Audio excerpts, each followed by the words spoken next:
Calamities Lesson 2, The Sweatshop Inferno. At the turn of the 20th century, New York City was teeming with immigrants. All had come to the United States looking for a better life. But instead of finding riches, many immigrants found horrible living conditions. City slums were filthy and overcrowded, and jobs were scarce. Many people died of hunger and disease. Even though millions of Americans were living in misery, the United States economy was flourishing. Factories poured out all kinds of manufactured goods. Some plants made machine parts, while others produced steel, and textile mills worked night and day, making everything from thread to finished clothing. Many of New York City's immigrant women and girls worked at the Triangle Shirtwaist Factory on Green Street. They made shirtwaists, a kind of blouse popular with women in the early 1900s. Every day, at least 600 employees reported to work at the factory. 500 of them were women, and 125 were young girls. Many could barely speak English.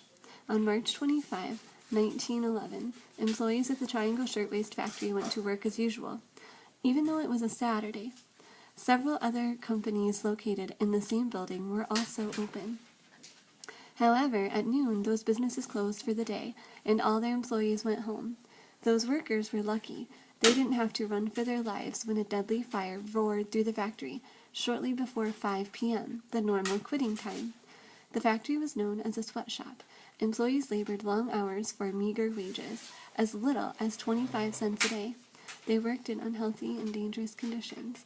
Children were employed full-time to do adult jobs, and there were no child labor laws to protect them.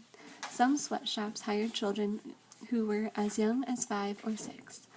Employees at the Triangle Shirtwaist Factory worked in a building that was 10 stories high. It had just one tiny fire escape that led into a courtyard. There were stairways inside, but the owners often locked the stairs to prevent theft. None of the employees could leave the factory unless a man on the first floor sent up a freight elevator. Crowded freight elevators brought workers up to the factory's 3 floors. The big rooms were packed with sewing machines, and workers had to squeeze through narrow aisles and step over belts and machinery as they moved around the factory. The air was full of floating bits of lint and thread. The floor was littered with cloth scraps, many of them soaked with oil that had dripped from the machines. But workers were used to breathing the dusty lint or slipping on the scraps. At 4:30 p.m. on March 25, some workers began to put on their coats and hats so they would be ready to leave at 5. Saturday was payday, and most employees were tucking pay envelopes into purses, pockets, or stockings. Some were talking about their plans for Saturday night, and everyone was looking forward to a day off on Sunday. At 4:45, a fire suddenly broke out on the 8th floor. No one knows exactly what started the fire, but some people suspect a spark from one of the sewing machines. Max Rother, a tailor, heard women yelling fire across the room. He saw a line of clothes in flames above their heads. He tried to put the fire out with pails of water, but the burning clothes started to fall. The fire spread rapidly through the room, igniting more shirtwaists that hung from the ceiling, as well as the oily scraps on the floor. In moments, the room was an inferno. The fire had spread up to the next floor. Workers panicked. Screaming and crying, they raced for the exit doors, only to find them locked. One woman broke a glass door with a sewing machine. A few workers managed to escape down the staircase. Others frantically rang the bell for the freight elevator. Elevator operator Joseph Zito made 20 trips that day, but never rescued anyone above the 8th floor. Every time he reached that floor, there were more women waiting. They pushed, shoved, and fought their way to the elevator, desperate to flee. Some fainted on the way down. When Zito saw the flames in the elevator shaft, he made one last trip.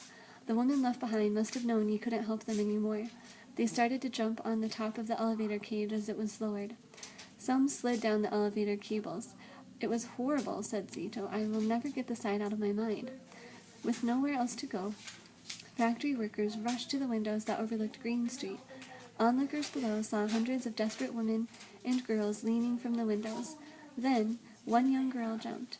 Suddenly, dozens of women and girls followed her, leaping from heights 8 or 9 stories above the sidewalk. Some women crashed through glass awnings. Others tangled themselves in telegraph lines. A 13-year-old girl hung from a window ledge for several minutes. Then, when flames licked at her fingers, she dropped to the street.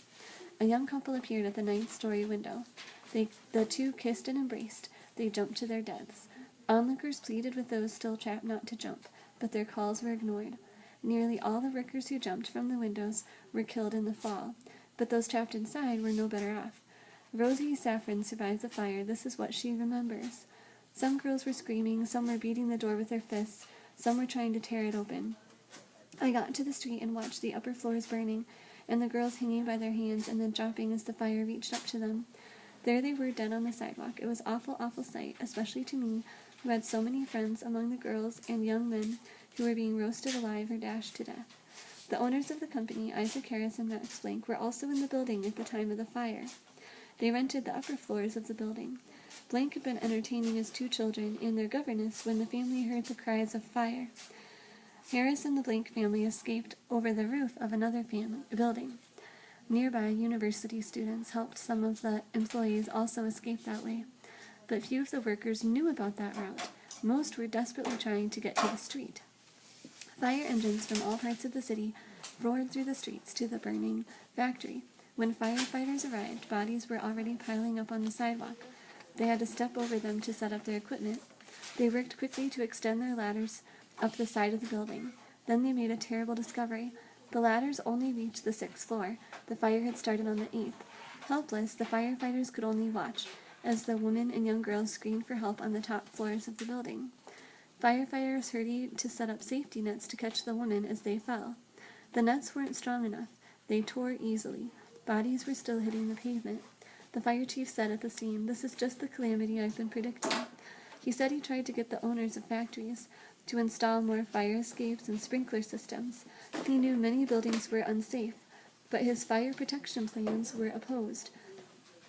Factory owners thought outside fire escapes were unsightly. At least 146 people died in the shirtwaist factory blaze. 50 bodies were found on the 9th floor alone. They were huddled near the staircase in the elevator shaft. Many victims were injured too badly to be identified. The owners of the factory went on trial for murder. They were acquitted because jurors did not believe that Harris and Blank intended to kill anyone. Families were outraged at the verdict, but most jurors did not feel sympathetic. They thought the factory was well managed. They had no interest in the safety conditions for workers. The fire at the Triangle Shirtwaist Factory did shock many concerned citizens. Those people forced the city of New York to make changes in the fire code. Around the country, stronger labor unions helped improve job safety for factory workers. More than anything else, the tragedy on Green Street helped establish child labor laws in the United States.